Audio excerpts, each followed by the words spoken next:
Hello Runeterrans, and hopefully welcome back. Today Riot gave us a bit of a bamboozle. I thought for sure that we were going to be getting a new champion revealed. Instead they gave us another new keyword along with some followers and spells, much like I bamboozled you. If you watched yesterday's video, I said there'd be no video today, but turns out due to circumstances beyond my control, I ended up not traveling today, and as a result you get a reveal video where I talk about the cards revealed. So let's do that. Let's talk about the keyword first. The keyword is manifest. If you're coming from Hearthstone, it's going to look very familiar. It's similar to discover.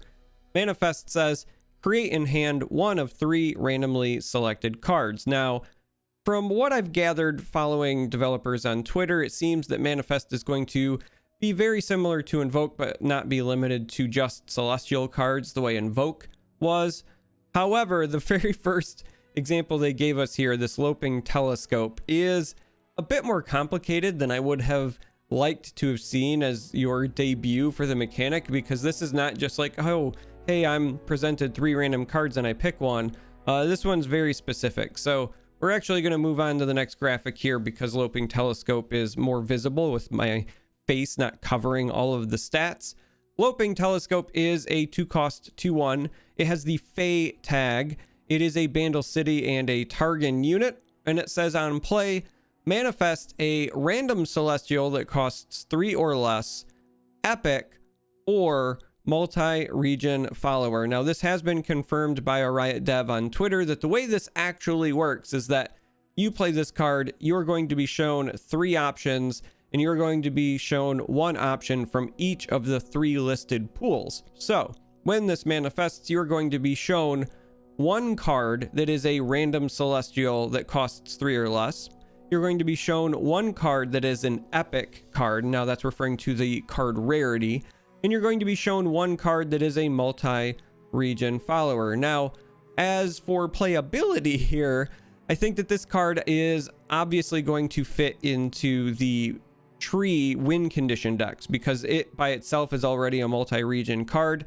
It's Bandle City, it's Targon, and in that regard, it's already multi-region, and then you can manifest another multi-region follower. Hopefully it's not one of the ones you've already played, so I think it's going to fit there. I also think that we're secretly going to see some sort of Fae interaction. Obviously they added the tag to the game for a reason. We haven't seen what the payoff is yet, but we do want to keep an eye on that Fae tag. But also I like that because this is both Bandle City and Targon, you get a little bit of both of the archetypes supported, meaning if you want to play this in your Targon lists, for example, this could give you another way to invoke a celestial. Now you're always locked into whatever that choice is. It's not as good as just straight up invoke, but it at least gives you a body that kind of fits that role. So I don't know whether this is going to make the cut in our tree win condition decks, but I really do feel like it is something you're going to want to consider because it's already multi-region, because it's got Bandle City and Targon, and then it creates in hand another multi-region follower. Next up in the list, we've got Bandle Commando. This is a 2-cost 1/2. It has the elusive keyword. It is a Yordle, so again, paying attention to the unit tags, and it's only in Bandle City, but it does say Nexus Strike, create a hungry Owlcat in hand. Now, by itself, without knowing what the hungry Owlcat is, this doesn't look very impressive, but we're going to go to the next graphic where we see what the hungry Owlcat is, and it turns out it continues to not look super impressive, at least on paper. So, hungry Owlcat is a token unit. It is a 1-cost Fae. It is Bandle City and Ionia, and it's just a 2/1 with Spell Shield. So this is definitely a unit where you really kind of have to know what the payoff is for the Fae tag, I think, before you can judge it. And outside of that, again, if we go back to the previous graphic here, Bandle Commando is just Bandle City, but if you are, again, including this potentially in your tree win condition decks, creating the Owlcat might be a consistent way to get you access to Ionia as a region.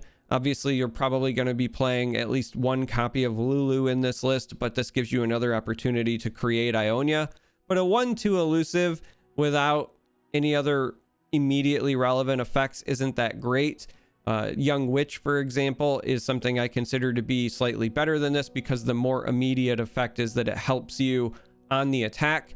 This has to connect with the Nexus before you even get that advantage. And then as we come over here again, Hungry Owlcat, you know, a 2-1 with Spell Shield isn't terrible. I like that it has Spell Shield, so it's not going to immediately die to Withering Wails or Vile Feasts or whatever, but it's also not exactly a unit that you're super excited about getting a hold of, and especially if you're running a unit that is so below par in the commando. So again, for me, I think the real payoff is going to be whether or not the Yordle tag matters on the commando itself, whether or not the Fae tag matters here, and whether or not Ionia is another region that we're constantly hunting for in this tree win condition deck.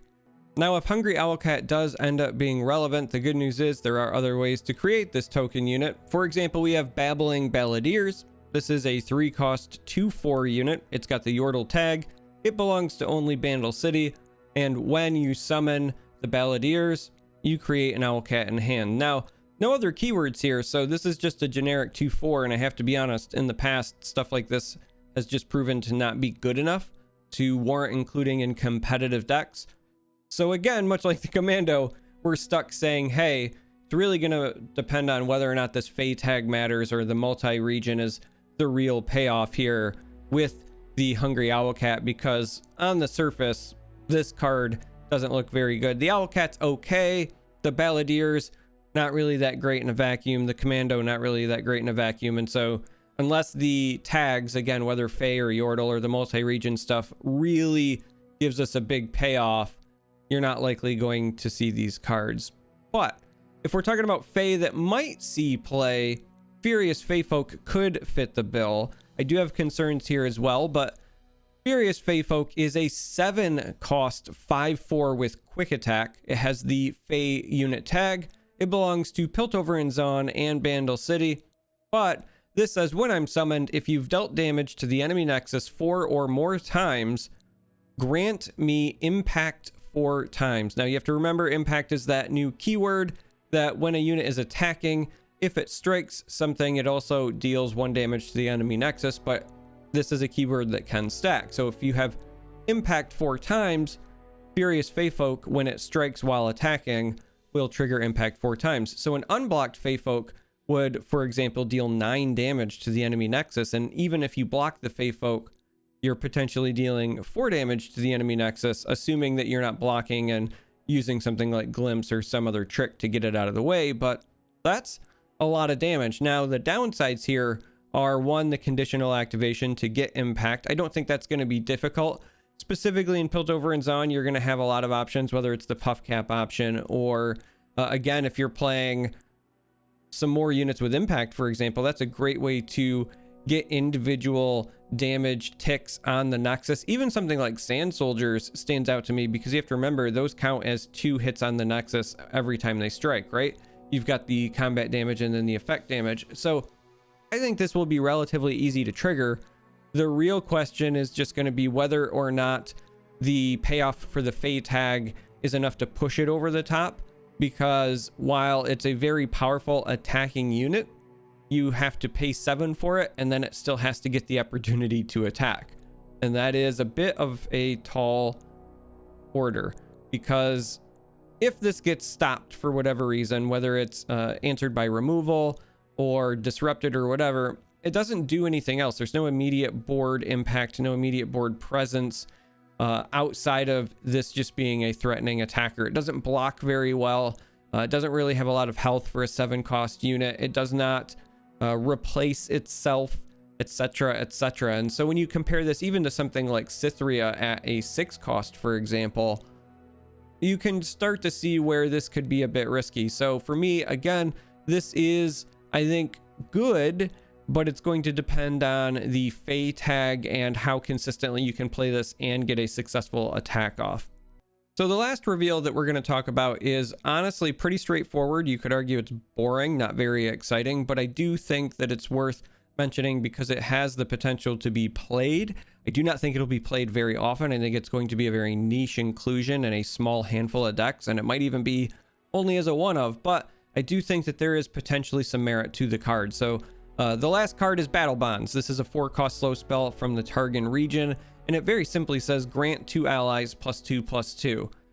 Now, why would you consider running this? Again, it is slow speed, and I think that's the biggest drawback. Well, the fact that you can use spell mana towards this, I think helps. And the fact that it's in a region where you traditionally want to keep some key units alive. The fact that this is also very specifically +2/+2, meaning that you can use this to get those units outside of avalanche range, I think is very, very important. So naturally, I'm going to talk about units like Zoe, who is usually a magnet for removal, especially early game pings. This could be a way to keep her alive. If your opponent taps out thinking they can kill her later, you could bolster her health quite a bit. I'm also talking about Sparklefly. So traditionally, if you are playing a slower target deck, but you maybe want to include Sparklefly to kind of keep you afloat, and again, maybe it's one of those Zoe decks where you're trying to keep your Zoe alive and then use Sparklefly to buff your entire board. If you get an early Sparklefly and you're trying to keep yourself alive against early aggression, buffing Sparklefly is a very big deal. Now, that's often done with something like Mentor of the Stones, but on the rounds where you're not attacking on odds, so if you do not have the attack token on round 3, you've played Sparklefly on 2, well, Battle Bonds here could be a great play to then buff your unit, buff your Sparklefly to still give you that bonus. Now, that isn't the greatest use of the card, because in order for that to happen, you're only buffing Sparklefly.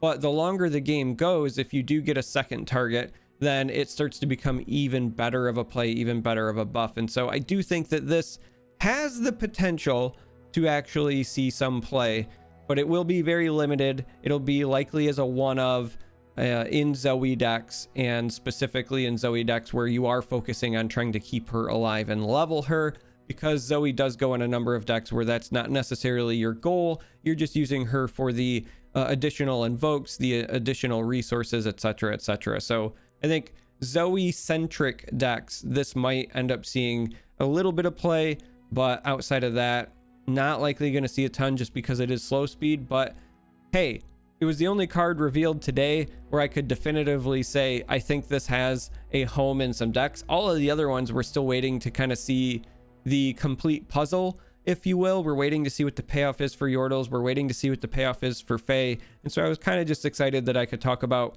a rather boring card, but at least one that might see play. So if you made it this far, you're a saint. I appreciate you. Thank you for watching as always. And until next time, may you walk on warm sands.